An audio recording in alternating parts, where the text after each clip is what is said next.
If you want to succeed in life and if you want to follow your passion, you have to step out of that comfort zone. Source the right talent at the right time. So that's the key, especially for a SME to succeed. What methodologies you use to keep those stress levels down and keep the happiness at a certain level? Happiness is not something that you find outside, it's within you. You can't say that one person's more confident than the other. It's not like you're born with it. It's a skill that anybody can develop. How did you stick with this? How did you, when the tough times came, rather than giving up, what made you keep going? To be a baker, you need a different set of skills. But to run a bakery, you need a completely different set of skills.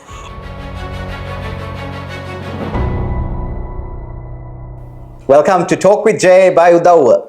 Today we have the pleasure of meeting up and chatting to a dynamic young leader who is changing the financial landscape with her innovation, leadership and very strong work ethic, Sanchi Rajamanthri. It's a pleasure to have you and welcome to Talk with Jay. Thank you. Thanks, Dulip, and thank you, Udawwa, for giving me this opportunity and look forward to the chat. Sanchi, I'll start by asking you, what is your venture at the moment? I know it's called A360 Accounting, is that correct? Yes, that's correct. So can you tell us a bit more about what this venture does and Sure. How you got into it, what motivated you, everything our listeners want to know out there? Sure. So at the age of 22, by then I was at a senior level role at a private equity company, and then I thought that I could offer more to the industry and the space of accounting and finance. And I felt that especially in that small to medium enterprises, that sector, that I could offer individualized, personalized service rather than just filing someone's tax return or BAS statement. So that's what inspired me to start my own company at that age. And then it's been over 13 years now. And to date, some of the earliest clients are still there. And it almost feels like I'm serving my family or friends. It never feels that I'm working. Yeah. So our purpose of our program, obviously, as you know, is to encourage entrepreneurship. It's to take that scare away from it, take that nervousness out of it.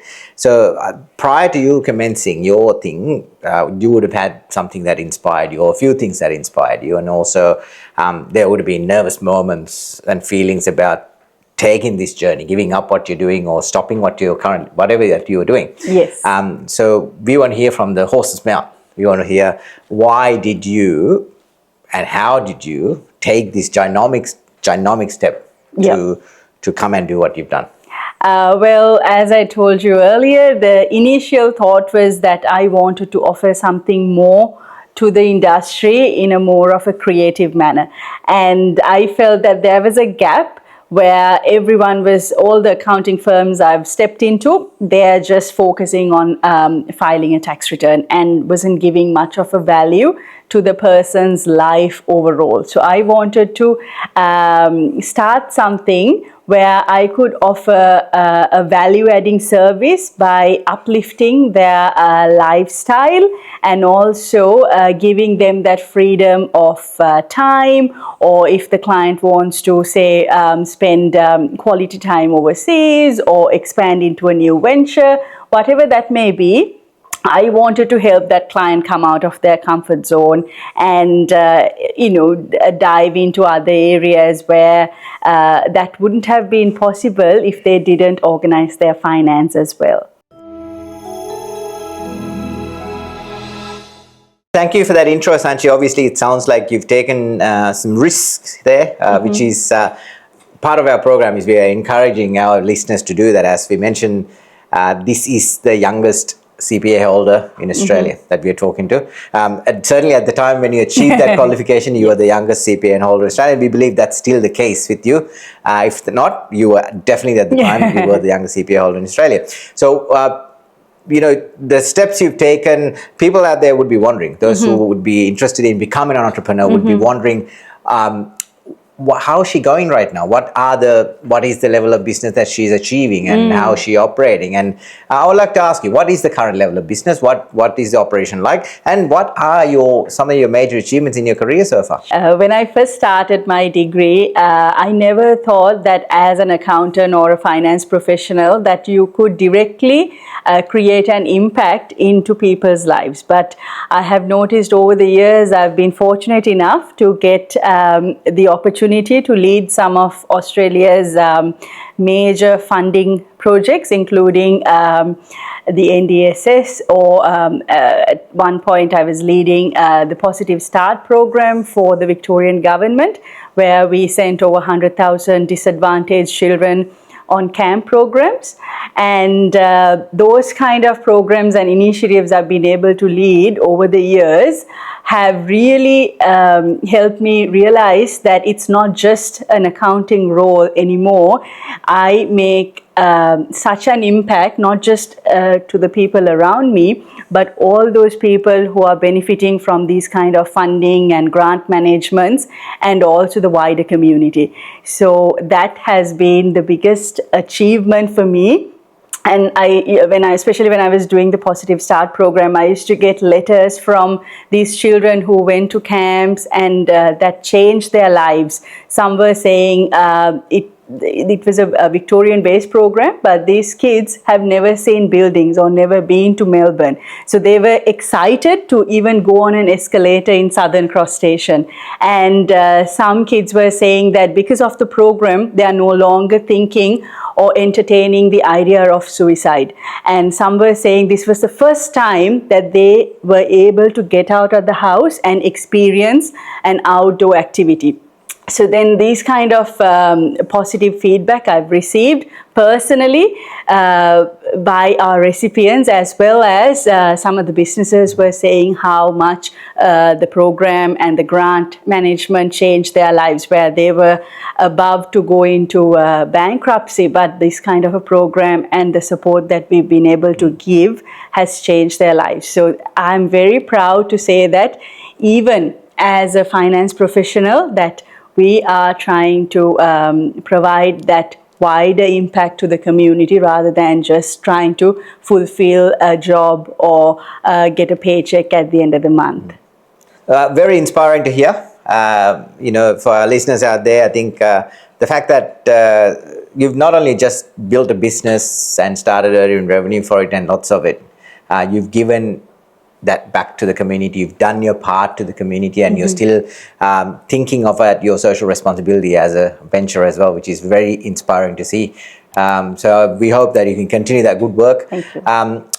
Also, I want to ask you to take this opportunity, because journey like this, it's not a bed of roses. It's not a smooth road. Yes.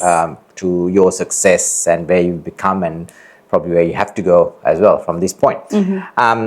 I want to ask about the key challenges that you faced in this journey, and I'm sure you'll remember them very easily. And what did you do to overcome those challenges? Because I think our listeners out there needs to hear that. Yep. So I guess the key challenge was I was very young, coming from a South Asian background, and whenever I stepped into a boardroom at the age of, say, from 20 onwards, I was very young, dark-skinned, Asian background, and I had all the reasons to be discriminated upon. And people did look at me differently, and they would think whether this person at such a young age, whether this person is capable enough to do what's required in this job or what's required towards the organization. But I took it in a positive way. Instead of getting discouraged by that thought where people around me are discriminating me, I thought, okay, I'm getting this attention anyway, so might as well use it to my benefit. And I thought, if I add even a little bit of value, and if I could be myself and showcase my skills, there's that spotlight I'm getting anyway through the discrimination or just because I'm different to other people, and that will get noticed. And it did work for me positively, I must say.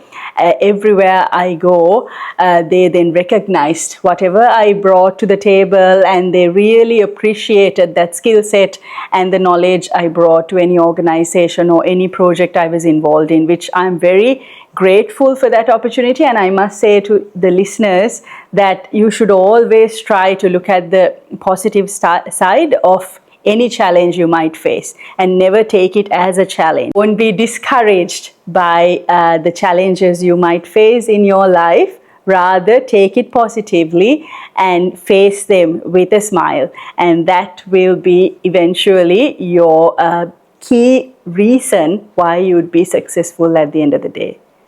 I think there's some very helpful tips and thoughts and ideas and encouragement for all our listeners out there. I think what our program is intending on doing, and as we've introduced is in many media so far, is the fact that we want people to come out of their comfort zone. We want them to explore what's really inside them, get that devil out of their body, because we feel like everybody's got a special, unique talent and a passion that they just follow, and one day make that passion their lifestyle, their career, and depend on that to get that income, whatever that they need. This does involve coming out of your comfort zone. Exactly. Can you tell us how you did it? Well, stepping out of a comfort zone can be the hardest thing for anybody. So a comfort zone itself is a place where you feel safe, comfortable, and you feel that everything is in your control. Whereas if you step out of it, everything's new, a challenge, and there's that uncertainty factor. So a lot of people are scared of that uncertainty factor. So they tend to stick to a routine where they're familiar with, or do a job that they know in and out, and entertain that comfort zone. But if you want to succeed in life and if you want to follow your passion, you have to step out of that comfort zone. It can be doing a new job, it can be even stepping into a new role, or starting up your own company, getting married, having a child, it could be anything. But stepping out of that comfort zone takes courage and also confidence. And I believe that confidence is like any other muscle, we need to train it. And the more we train it, the better it gets, and you can't say that one person's more confident than the other. It's not like you're born with it. It's a skill that anybody can develop. So I encourage all our viewers to think about it and try to get that confidence by building it day by day, and don't be afraid to take any risk. If you have the will, there is a way. Perfect. Sanchi, I think some people have done it. There's people around us who's taken that risk, come out of the comfort zone. They've done startups. They've started things up, and then you find the consistency is not there. Suddenly, the startups go to a flop. Yes. And suddenly, it's only a startup. It doesn't last long. Yes. And they head back to their comfort zone yet again. Exactly. We have seen real life examples of this. That might be what the viewers are thinking is, we've heard this before, we've seen that sort of thing too. But you are somebody who got out your comfort zone, you started something up, and you've gone a long way with it and developed it to a fact that where you can now inspire others. Yes. How did you stick with this? How did you, when the tough times came, rather than giving up, what made you keep going? Well, I think having good mentors around you, it could be expertise, getting expertise from a firm or a good accountant, or having good mentors around you whom you can rely upon, definitely helps to come over those tough times. However, there's a saying where, you may be a good baker, but you might fail as a, owner of a bakery, because to be a baker, you need a different set of skills, but to run a bakery, you need a completely different set of skills. It's baking is only one component of a bakery. So if you want to run a business, you have to first of all understand that there are many facets to it, and if you're not an expert in, say, finance or bookkeeping or managing a business, you have to be upfront about it and then hire necessary staff, necessary expertise at the right time. If you don't do that, I've seen so many businesses wind up just because they didn't invest at the right time. Also, things like social media marketing or whatever it may be, we have to invest at that right time, and we have to source the right talent at the right time. So that's the key, especially for a SME to succeed. And also, I must say, there are so many grants, especially in Australia, to support SMEs. Do look out for them and apply, and you might be successful. So there are a lot of support out there. Be bold enough to reach out to those support sources, and you can then, you're not alone in this journey. You can always reach out to help.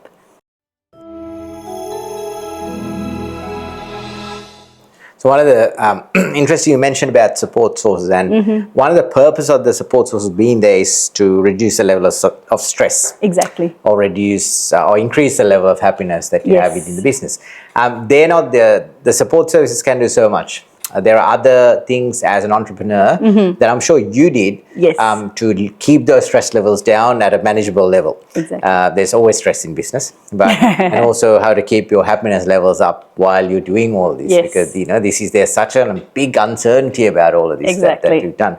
So can you tell our listeners what methodologies you use to keep those stress levels down and keep the happiness at a certain level?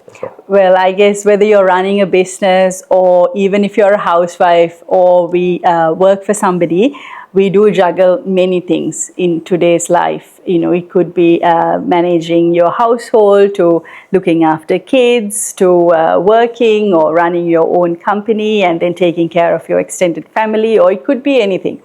But juggling many tasks within a day is tough. And you have to play different roles in this, in our day-to-day lives. So for me personally, I do practice meditation quite a lot.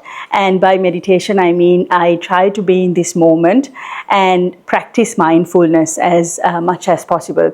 I find that's the key to my inner happiness, because I find happiness, no matter whether you're a business owner or not, or whatever you may be, happiness is not something that you find outside. It's within you. Frustration is also within you. No one else can make you unhappy or stressful. You make that choice consciously to be affected by someone's action or to be unhappy. So I feel that we all can be happy if we are mindful and we watch our thoughts. End of the day, whatever that makes us stress is also another thought. If we have a fear, again, it's just a thought. So we can easily overcome it because we have this conversation with yourself, with the mind, not outside. So the moment you realize that, you'll be very powerful and empowered within you, whether to run a business or to be a good person in general. I think that's the key. Rather than outsourcing the happiness to anybody else out there, you have to find that happiness within yourself. Well, thank you for that very inspiring, very wonderful, and very realistic answer. I think that is something that will definitely be very useful for someone who's listening carefully to what you just said. I think we've learned by talking to you today as well, and it's always very inspiring to hear from people like yourself. Which is what we're encouraging through our program as well. Our journey is, as you said, we talk with Jay by Udawwa. We are going to be finding people such as yourself and who's done things different, who's thought outside the box, and who's taken that risk that a lot of the majority of the population out there is reluctant to take. But our purpose is to encourage them. So Sanchi Rajamanthri, the proud owner and the director of A360 Accounting, thank you so much for joining our program. And we really look forward to one day having another chat with you later down the track when you're even more successful. Thank you, Divip, and thank you, Udawwa, for this opportunity.